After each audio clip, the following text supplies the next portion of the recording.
going to look at how a quadratic equation is going to be solved, and this time around I'm going to concentrate on solving a trinomial type of a quadratic equation. I'm going to take one example of which I'm going to use the three methods, that is factorization method 1, then 2 formula method, and the 3 completing the squares, and this is going to be a trinomial. So let's look at this example. If you are told to solve the quadratic equation, solve x squared plus 2x minus 3 equals 0. Such an equation is called a quadratic equation because the highest power of x is what? A 2. So now, how do we solve this quadratic equation? This quadratic equation can be solved by using 3 methods, which I have mentioned. One is the factorization method, then 2 it is a formula, and the 3 it is completing the squares. So to start with, let's look at method 1. Method 1, which is factors or factorizing. By factorizing. Let me say by factorizing. By factorizing, how do we solve the equation? X squared plus 2x minus 3 equals 0. This time around, you need to look at three things. One, you need to look at the product. 2, look at the sum, and 3, you have to look at the number of factors. So how do we get a product? A product can be obtained by multiplying the coefficient of x squared, or the square of x, by the coefficient of the square of x by the last number there, which is a constant, which is a negative 3. So 1 by negative 3, you are going to get a negative 3. So negative 3 is the product. Then the sum. The sum is not other than the middle number there, the coefficient of x. Not the coefficient of x squared, but the coefficient of x. In this respect, which is what? A 2. So it is going to be a 2. Then 3, you need to look at the number factors. What are these number factors? Look for the numbers that can be multiplied to get the product, which is what? A 3. So if you look at 1 times 3, 1 by 3, 1 by 3, it is a 3. Some questions is going to attract more pair of factors, but with this one we only have 1 pair of factors. The factors 1 by 3, but again, when you revisit, look at the product is negative 3 and the sum is positive 2. So meaning that something must be done to these numbers. So if you look at 1 times 3, it is 3, and yet this is negative, and the sum there is positive. Meaning that the bigger number is going to be suspected to be positive and the smaller number to be negative, so that when you multiply negative 1 times negative 3, you get negative 3. And again, when you add negative 1 plus 3, you get positive 2. So these are the factors, meaning that if you get back to this question, there is this x squared and the x. So these factors which you have chosen must be turned into x. The first one, which is negative 1, it is going to be negative x. Remember, we don't like negative 1x. Then plus, the second one is what? 3x. So these are the factors that you are going to use to replace the 2x in that function. I'm sure that is understood. Then from there, look at this x squared plus x squared minus, we are replacing minus x, then plus 3x, then minus 3 equals 0. I'm sure that is understood. So this 2x is replaced by the factors. That is negative x and positive 3. Then from there, quickly repeat the same statement. X minus x, the reason, plus 3x minus 3 equals 0. The reason why I've repeated that statement twice is that when I bring in the brackets there,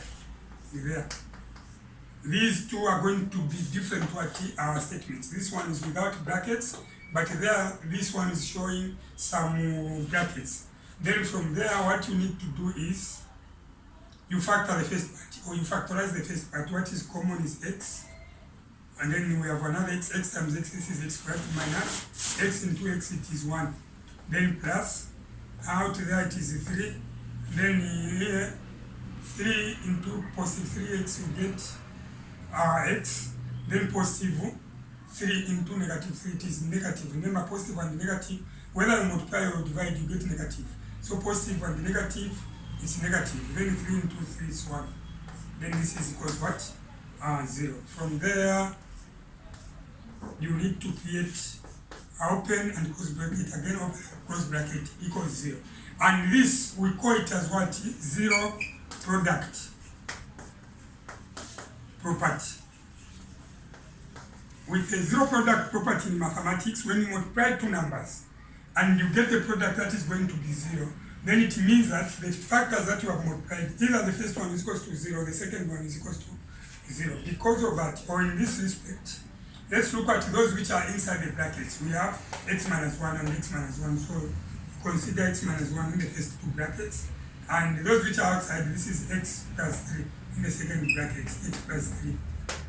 So this is a zero product property. Then from there, you're going to write either x minus 1 equals 0, what is in the first two brackets, open and close, or x plus 3 equals 0, what is in the second brackets. So solve these two as separate equations. The first one, it is x equals 0. If this minus 1 crosses, it is plus 1, which results into x is equals to 1. Or the second one is x equals 0. If this crosses, this is minus 3, and this is x is equals to what? Negative 3. So this is method 1. This is how a quadratic equation can be solved by using method 1 without a stating. Let me move forward to method 2. Method 2, this time around, I'm going to say by formula.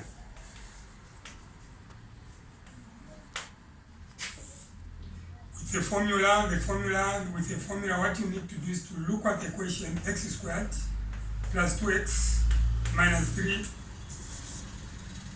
3 equals 0. This time around, you need to look at this part as a, this is b, and this is what? C. Then from there, what you need to do is that you need to look at a. What is a? A is 1, the coefficient of x. And what is b?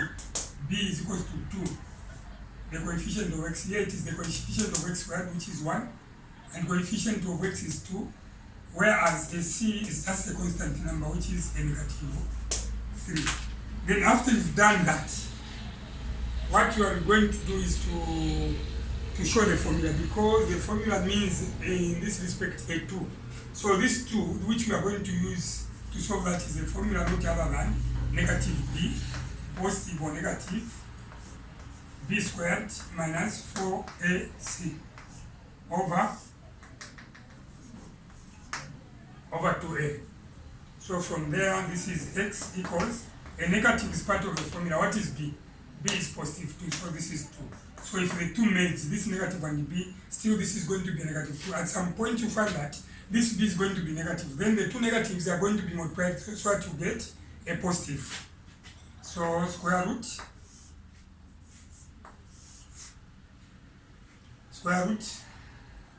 So what is b?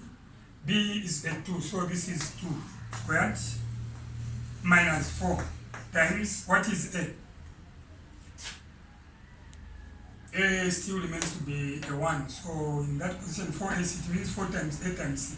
4 times a times c, which means 4 times 1 multiplied by c. C a negative 3. Since it is negative in brackets like that, over 2 multiplied by 1. So from there, x is equal to negative 2, positive or negative, then the square root. Look at that. 2 squared, it means a 4, 2 times 2. Then negative times negative, you get a positive. 4 times 1 times 3, you get 12. Mind you, look at this. Negative 4 times 1, it is negative 4 times negative 3, you get a positive 12. Over 2 multiplied by 1, it is 2. Then from there, you proceed. Negative 2, positive or negative, square root, 4 plus 12, you get a 16 over a 2. You proceed, x equals negative 2, positive or negative, square root of 16 is 4 over what? Over 2. Then from there, what you are going to do is to write the word either. x is equals to negative 2 plus 4. Mind you, negative 2 plus 4, you have two signs, positive or negative. So you separate, that's why I'm using the word either. Either goes with 2. Those two, it is positive or negative. So either the first negative 2 plus 4, then divided by 2. And the second one is negative 2, the first one, minus 4 over 2. So from there you can conclude as negative 2 plus 4 you get 2 divided by 2, or negative 2, negative 4 you get negative 6 divided by 2. So when you divide the first one, 2 divided by 2 you get a 1, or 2 divided negative 6 divided by 2 you get a negative 3. So these are the two results. If you compare method 1, we got x is equals to 1 and x is equals to negative 3. Even there, x is equals to 1 and x is equals to negative 3. Without hesitating, let's look at method 3. And this method 3 is by completing the squares. So how do we solve the quadratic equation by completing the squares? This time around, we don't need A, B, and C. But what we need to do is to transfer the last number to the other side of the equation. And this is a different method. It's a method of which only kind, not related to the first one and the second one, but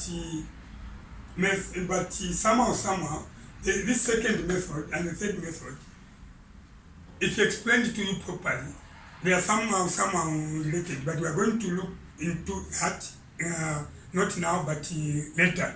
So without wasting time, method 3, by completing the squares, this is x squared plus 2x minus 3 equals 0. So what we need to do is to transfer this 3 to the other side of the equation. So this is going to be x squared plus 2x equals 0 plus 3. And x squared plus 2x equals 0 plus 3, you get a 3. Then what you are going to do after you've reached there is that you have to look at this number, which is a 2 there, the coefficient of x. You have to aside, you say 2 divided by 2, or 2 multiplied by half, then squared. 2 divided by 2 is 1 squared. 1 squared is 1 times 1, which is going to be what? 1. So this should be added to both sides of the equation. Add to both sides of the equation. What do I mean? Add to both sides of the equation. Let's get back there. Here we have derived it to x squared plus 2x, then equals a 3.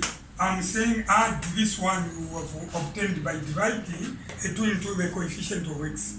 And after that you square it. That result which you get must be added to both sides of the equation. So of which in this respect it is what? A 1. So if you add a plus 1 there and add a plus 1 there, I'm sure that can be seen.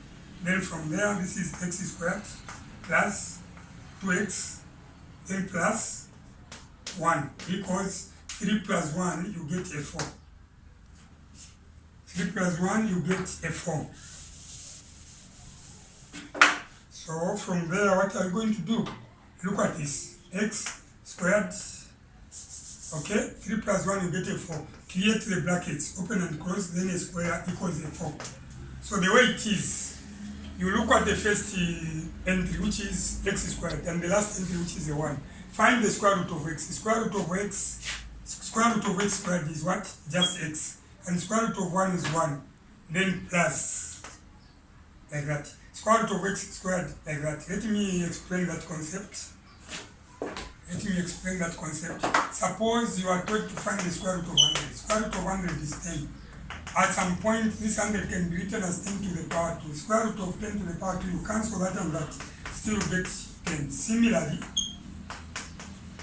in a situation where you have square of x and you are told to find the square root, all you need to do is to cancel that and that, and this is going to be what?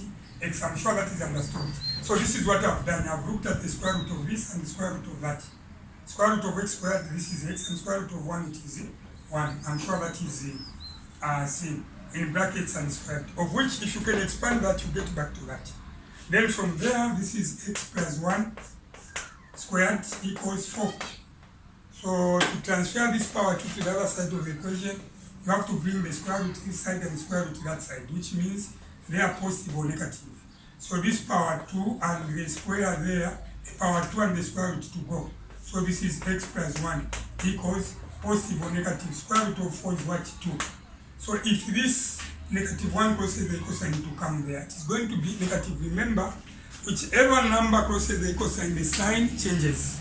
So this is going to be x equals, this negative positive 1 crosses, it is negative 1 positive or negative 2. Then from there you are going to say, to write either x equals negative 1 plus 2 or x equals negative 1 negative 2. Honestly, if you add, because of space there, let me move somewhere there where there is space, x equals negative 1 positive 2, you get 1. Or negative 1 negative 2, they are all negatives, you get negative what? 3. So these are the two values of x. If you can compare from the first method, we got x as positive 1 and x as negative 3. Again, we have obtained x as negative 1 and x as negative 3. You know, it is strongly advised in books that teachers should not impose one particular method of solving a quadratic equation. Even though it is the most trend in schools that most teachers concentrate on in solving the equation, quadratic equation, using the formula. These three methods, according to the books, should be exposed to the pupil so that it is up to the pupil to choose the appropriate method to use to solve a quadratic equation. That is what I prepared for you.